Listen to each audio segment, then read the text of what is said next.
نحمدہ ونصلی علی رسولہ الکریم اما بعد بسم اللہ الرحمن الرحیم اللہم صلی علی محمد وعلی آل محمد وبارک وسلم رب اشرح لی صدری ویسر لی امری واحلل عقدۃ من لسانی یفقہوا قولی واجعل لی وزیرا من اہلی آمین یا رب العالمین۔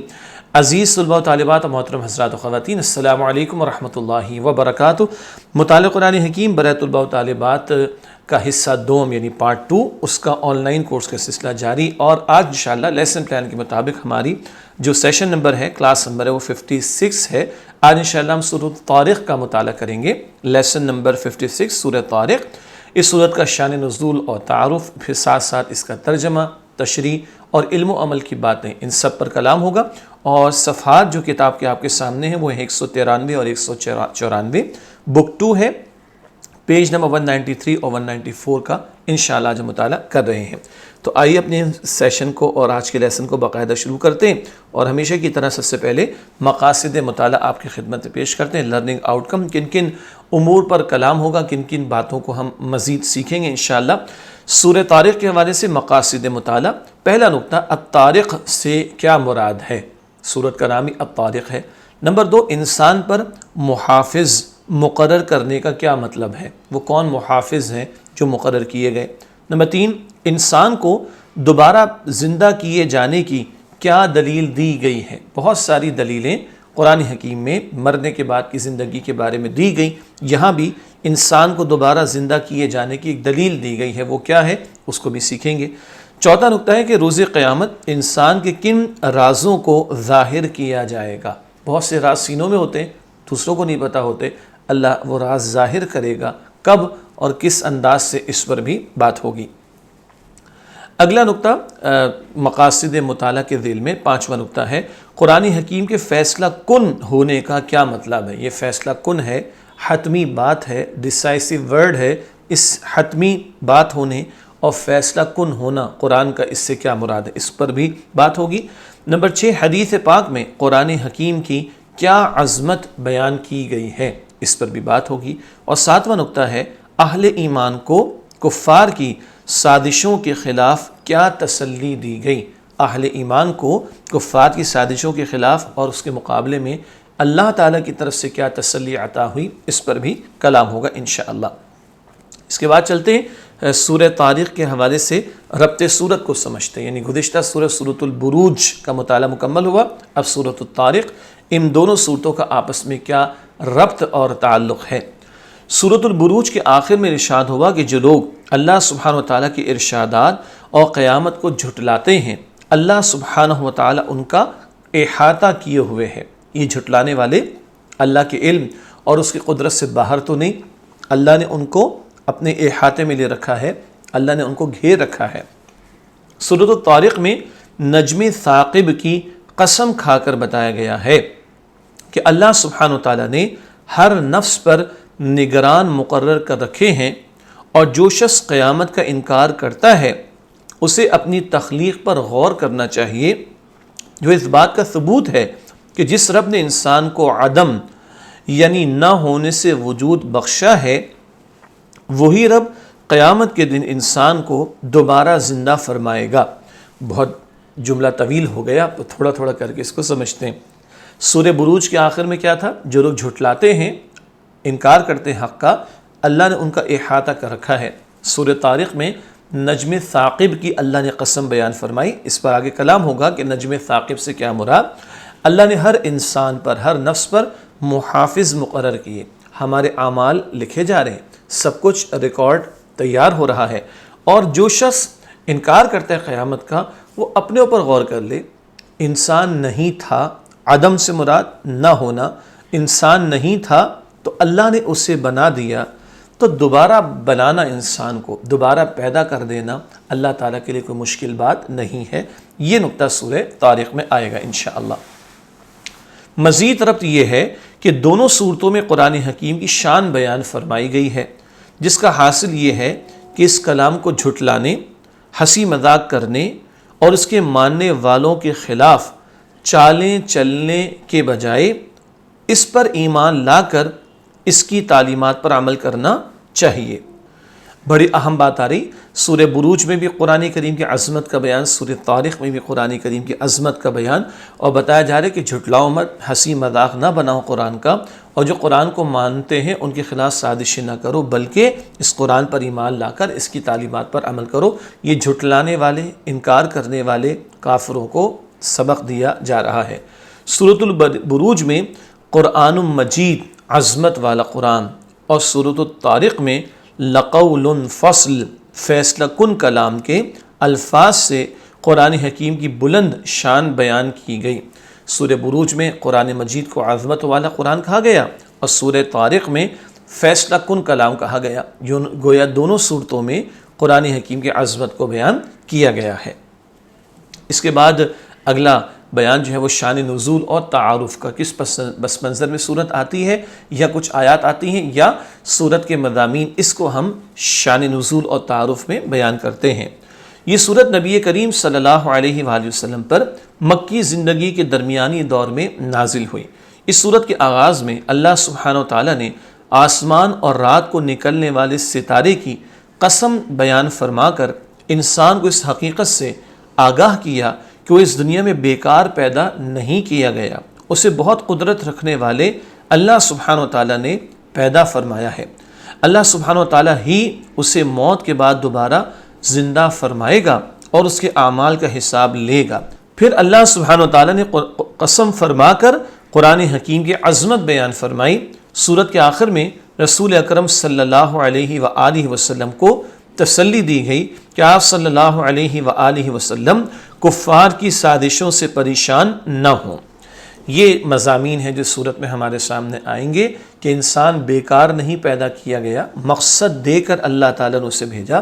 اللہ تعالیٰ ہر بات پر قدرت رکھتا ہے، وہی انسانوں کو موت دینے کے بعد قیامت کے دن دوبارہ زندہ کرے گا۔ قرآن پاک کی عظمت کو بیان کیا گیا، اور اللہ سبحانہ وتعالیٰ نے آخر میں نبی اکرم صلی اللہ علیہ وسلم کو تسلی عطا فرمائی ہے کہ کافروں کی سازشوں سے بالکل پریشان نہ ہوں۔ اس کے بعد اب چلتے ہیں سورہ طارق کی آیات کی تلاوت و ترجمے کی طرف۔ اس وقت آپ کے سامنے اسکرین پر سورہ طارق کی پہلی 9 آیات ہیں۔ سورۃ الطارق آیات 1 تا 9۔ اعوذ باللہ من الشیطان الرجیم، بسم اللہ الرحمن الرحیم۔ والسماء والطارق، قسم ہے آسمان کی اور رات کو آنے والے کی۔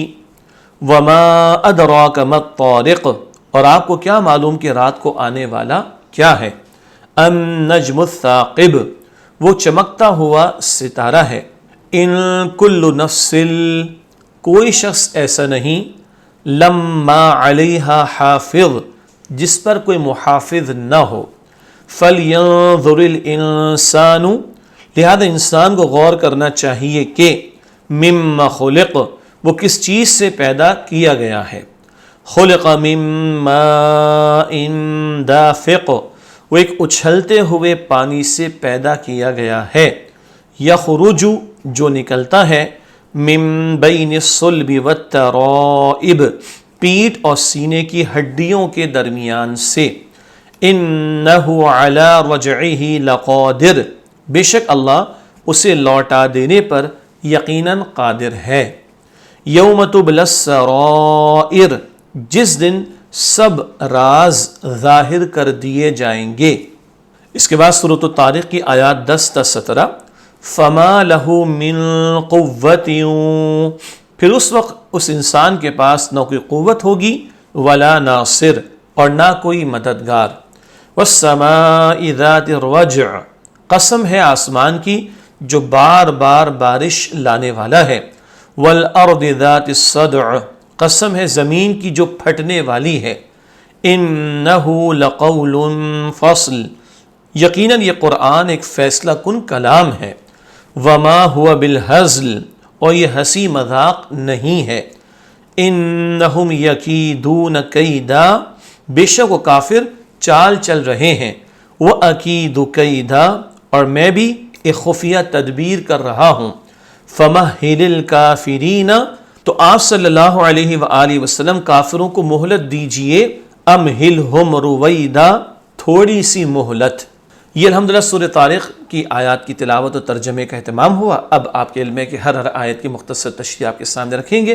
سورۃ الطارق کی پہلی آیت ہے، بسم اللہ الرحمن الرحیم، والسماء والطارق، قسم آسمان کی اور رات کو آنے والے کی۔ قسم کا ذکر آسمان اور طارق، ان دو چیزوں کی قسم اللہ تعالیٰ نے بیان فرمائی، آسمان کی قسم اور طارق۔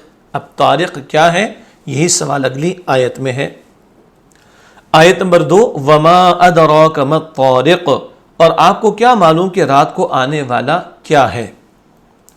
آیت میں خطاب حضور نبی کریم صلی اللہ علیہ وآلہ وسلم سے، اور یقیناً حضور علیہ السلام سے کلام کر کے امت کو اور دیگر لوگوں کو رہنمائی اور تعلیم دی جاتی ہے۔ تو کیا ہے طارق، سوال کا ایک انداز آ گیا۔ اگلی آیت، آیت نمبر 3، النجم الثاقب، وہ چمکتا ہوا ستارہ ہے۔ طارق سے مراد رات میں نکلنے والا چمکتا ستارہ، رات میں نکلنے والا چمکتا ستارہ، یہ طارق کی وضاحت خود اللہ سبحانہ وتعالیٰ نے فرمائی ہے۔ اب یہ رات کے جو ستارے ہیں ان کا تذکرہ کر کے اللہ سبحانہ وتعالیٰ اس ستارے کی قسم اٹھا کر کیا فرما رہا ہے۔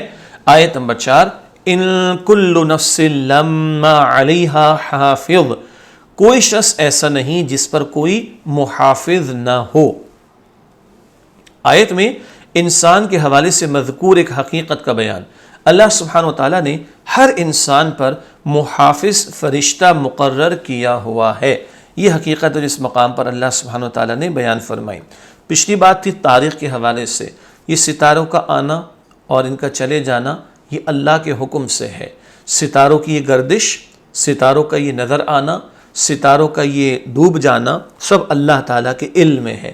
جیسے یہ ستارے، سورج، چاند، سب کچھ اللہ کے حکم کے پابند، اور ان کی کوئی گردش اللہ کے علم سے باہر نہیں۔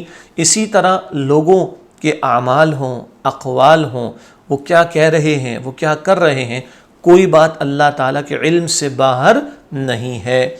یہاں لکھا ہے اللہ سبحانہ وتعالیٰ نے ہر انسان پر محافظ فرشتہ مقرر کیا ہوا ہے۔ یہ حفاظت سے کیا مراد ہے، آئیے اس کو اور سمجھتے ہیں۔ علمی بات، انسان کو دنیا میں ایسے ہی نہیں چھوڑ دیا گیا، بلکہ اس کی حفاظت کے لیے اللہ سبحانہ وتعالیٰ نے ایسے فرشتے مقرر کیے ہیں جو اس کی ایسے حادثات سے حفاظت کرتے ہیں جو اس کی تقدیر میں نہیں، اور ساتھ ساتھ انسان جو اعمال کرتا ہے اس کو لکھ بھی رہے ہیں۔ یعنی جو حادثات وغیرہ متعین نہیں ہے بندے کے لیے، تو اللہ کے یہ محافظ فرشتے بندوں کی حفاظت کرتے ہیں۔ یعنی بندوں کی جانوں کی حفاظت بھی فرشتے کر رہے ہوتے ہیں۔ جان نکلنے کا معاملہ وقت معین پر ہی آتا ہے، خاص وقت جو اللہ تعالیٰ نے طے فرما دیا۔ حادثات سے بھی حفاظت کرتے ہیں، اور انسان کی جو اعمال ہیں فرشتے ان اعمال کی بھی حفاظت کر رہے ہیں۔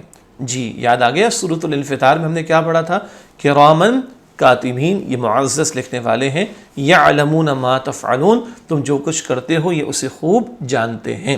تو بہرحال انسانوں کی حادثات سے بھی حفاظت ہی فرشتے اللہ نے مقرر کیے، اور انسانوں کے اعمال کی بھی حفاظت اللہ تعالیٰ نے اس پر فرشتوں کو مقرر فرمایا ہے۔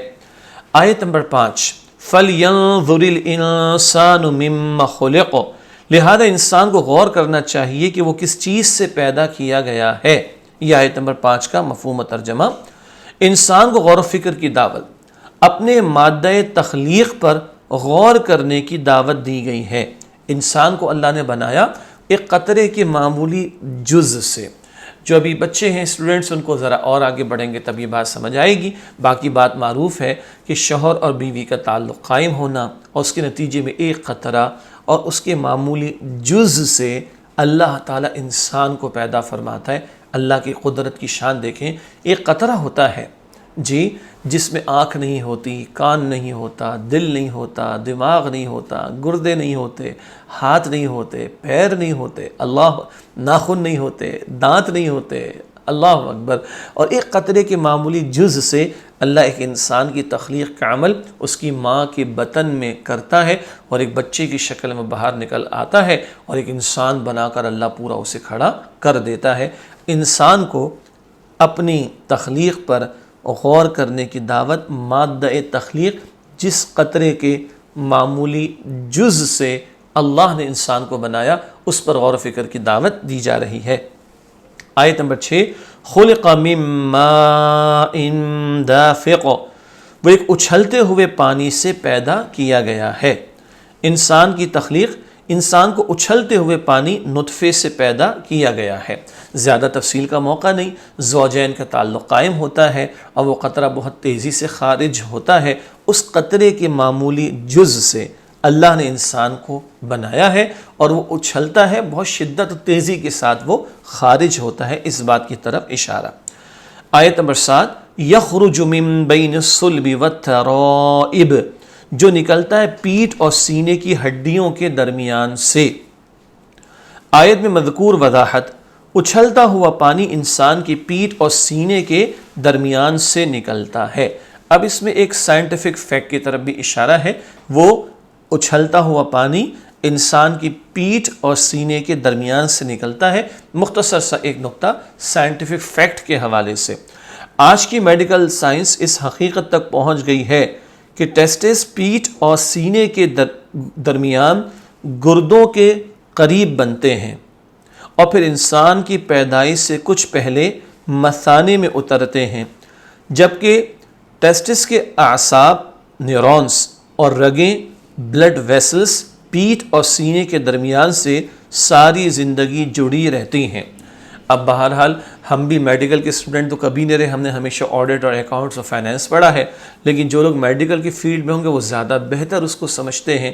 اور اللہ سبحانہ وتعالیٰ کا کلام یہ ہے تو ہدایت کی کتاب، اشارے ملتے ہیں جس کو آج انسان جا کے سمجھ پا رہا ہے صدیوں کے بعد۔ تو بہرحال وہ جو پانی کا قطرہ جس سے انسانی تخلیق کا عمل شروع ہوتا ہے، یہاں کہا گیا کہ پیٹھ اور سینے کے درمیان سے نکلتا ہے، یہ تھوڑی سی اس کی سائنٹیفکلی وضاحت ہے۔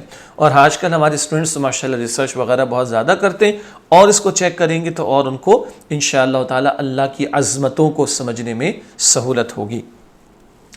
آیت نمبر 8 ہے اِنَّهُ عَلَى رَجْعِهِ لَقَادِرٌ، بے شک اللہ سبحانہ وتعالی اسے لوٹا دینے پر یقیناً قادر ہے۔ بہت سادہ جملہ لیکن اللہ کی طرف سے بہت عظیم حقیقت اس میں بیان ہو رہی ہے۔ انسان کو دوبارہ زندہ کیے جانے کی دلیل، وہ اللہ سبحانہ وتعالی جو انسان کو حقیر پانی کی ایک بوند نطفے سے پیدا کر سکتا ہے، وہ موت کے بعد اسے دوبارہ پیدا کرنے پر بھی قادر ہے۔ یہ بات مستقل آخری صورتوں میں آتی ہے، ارے تم نہ تھے تو اللہ نے تمہیں بنایا تو دوبارہ بنانا کیا مشکل؟ جی، ایک قطرے سے انسان کو بنانے والا اللہ اس انسان کو موت دینے کے بعد دوبارہ پیدا کرنے پر پوری قدرت رکھتا ہے۔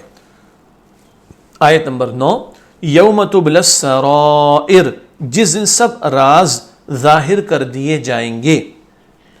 آخرت کے دن کی کیفیت کا بیان، تمام راز ظاہر کر دیے جائیں گے۔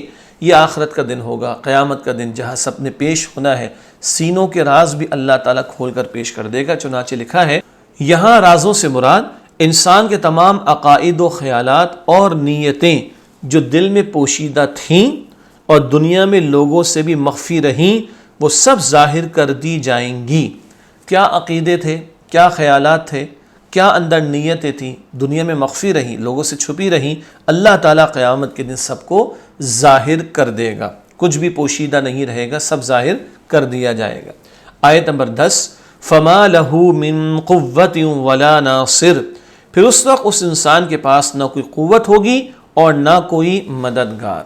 یہ اہم نقطہ، نہ کوئی قوت ہوگی انسان کے پاس اور نہ کوئی مددگار۔ قیامت کے دن انسان کی بے بسی کا حال بیان ہو رہا ہے، نہ اس کی اپنی کوئی قوت ہوگی نہ اس کا کوئی مددگار ہوگا۔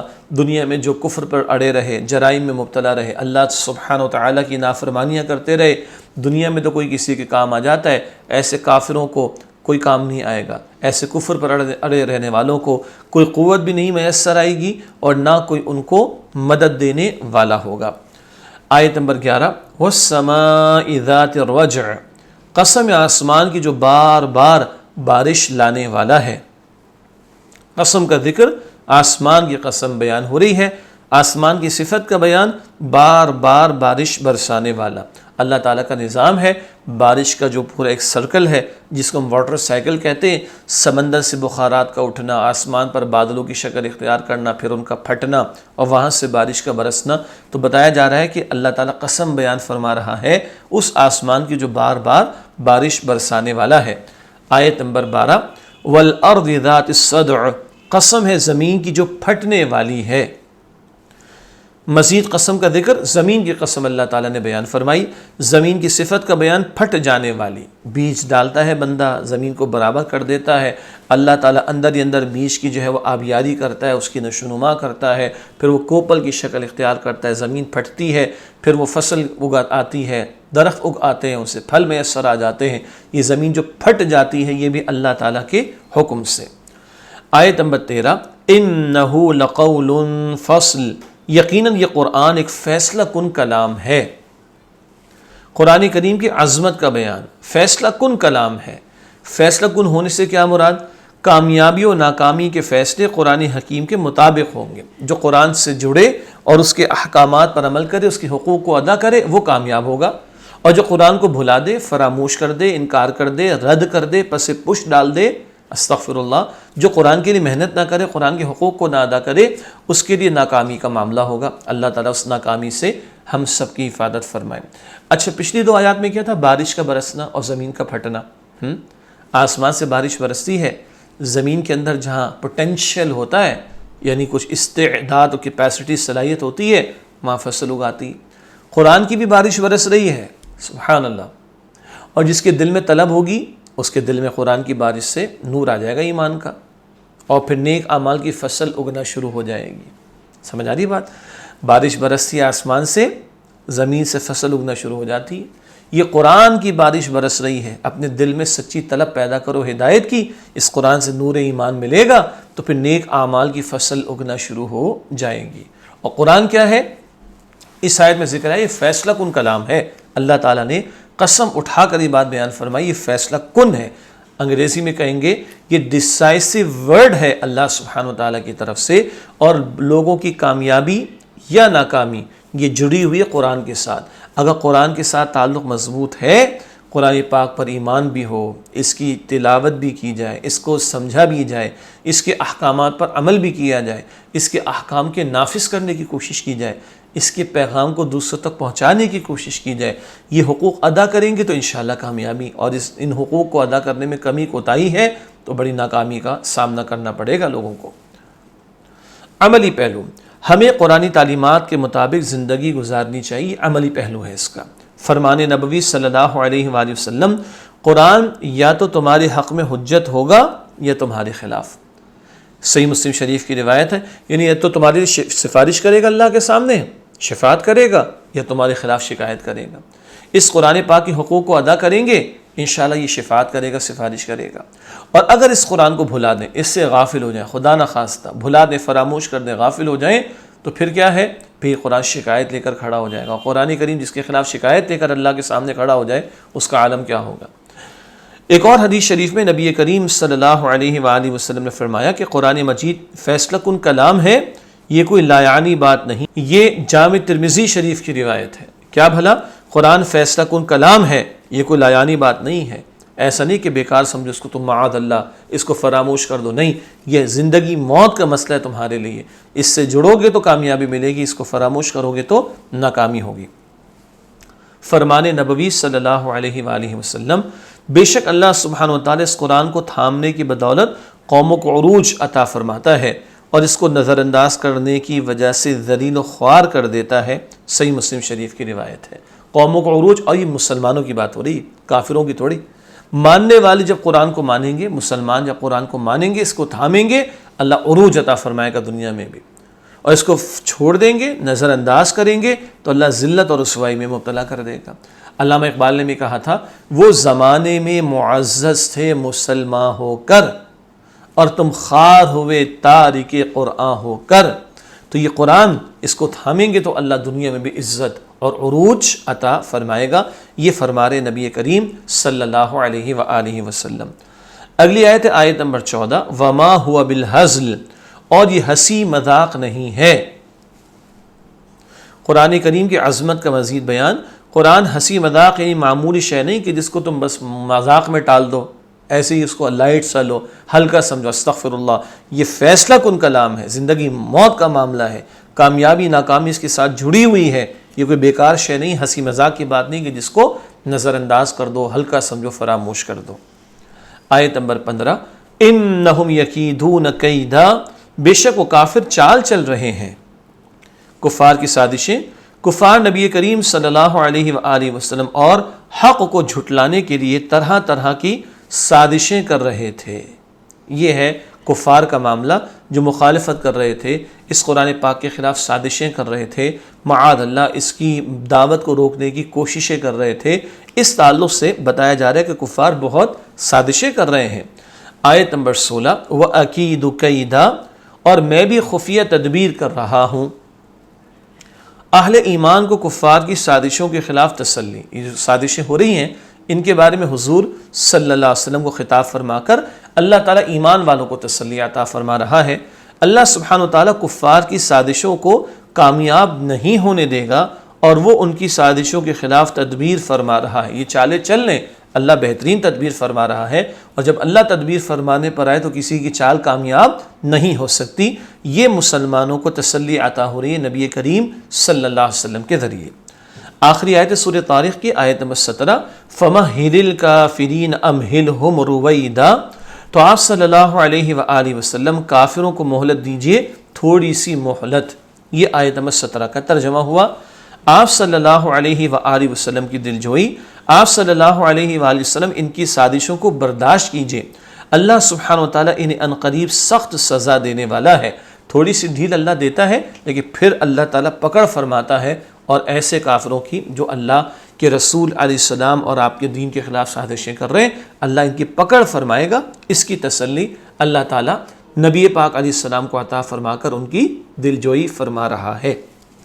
الحمدللہ سورہ طارق کی آیات کا بیان کسی درجے میں مکمل ہوا۔ اب آخر میں آپ کو پتہ ہے کہ مختصراً علم و عمل کی باتیں۔ پہلا نقطہ، ہر شخص کے ساتھ محافظ فرشتے مقرر ہیں۔ آیت نمبر 4 میں سورہ طارق میں بات آئی، حادثات سے بھی بچاتے ہیں اور ہمارے اعمال وغیرہ کی بھی حفاظت کرتے ہیں۔ نمبر 2، انسان کو اپنی ادنا حیثیت پہچاننی چاہیے۔ سورہ طارق کی آیات 5 تا 7، ایک قطرے سے پیدا کیا، اکڑتا ہے خامخواہ انسان، پتہ نہیں اپنے آپ کو کیا سمجھتا ہے۔ اوقات اور حیثیت یاد رکھنی چاہیے۔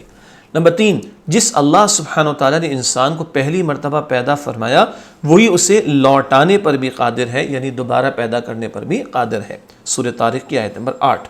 نمبر 4، قیامت کے دن لوگوں کے سب رازوں کو ظاہر کر دیا جائے گا۔ آیت نمبر 9، جو اندر پوشیدہ ہے، چھپا ہوا ہے، سب پیش ہو جائے۔ پانچواں نقطہ، آخرت میں اللہ سبحانہ وتعالیٰ کے مقابلے میں نہ کسی کے پاس طاقت ہوگی اور نہ کوئی مددگار ہوگا۔ سورہ طارق کی آیت نمبر 10 میں بات آئی، کوئی مدد کو نہیں آئے گا، نہ کسی کے پاس طاقت ہوگی، ہر ایک کو اللہ تعالیٰ کے سامنے خود جواب دینا ہوگا۔